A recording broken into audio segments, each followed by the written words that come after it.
Oi gente, tudo bom com vocês? Hoje eu vim aqui fazer um vídeo do simulado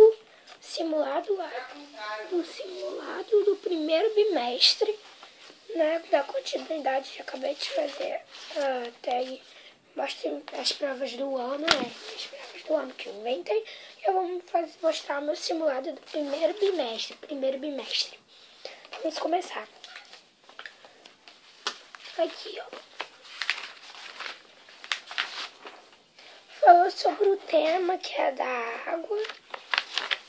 Eu já falei de língua portuguesa. Falou sobre fonemas, aqueles mesmo tacos de fonema e tudo mais. Falou disso. Não. Falou sobre algarismo, matemática, tudo mais. Falou sobre átomos, ciências, organismos, sistema, célula. Falou glacinha, geografia glacial, arte glacial, antártica. É nós na sexta. Nós na sexta. Bom.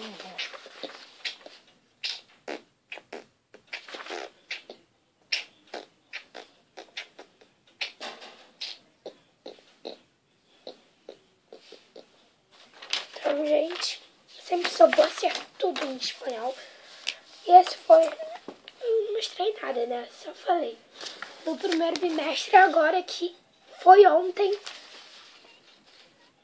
falou sobre textos, falou sobre matemática, falou sobre tudo.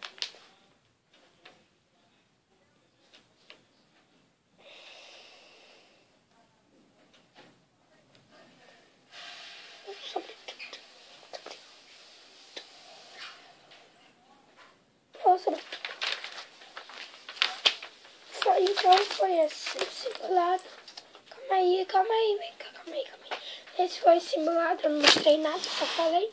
Então, e essas são as duas capas. Então foi isso, gente. Um beijo. Se inscreva no canal. Tchau, tchau. Até o próximo vídeo. Beijo com gostinho de simulado.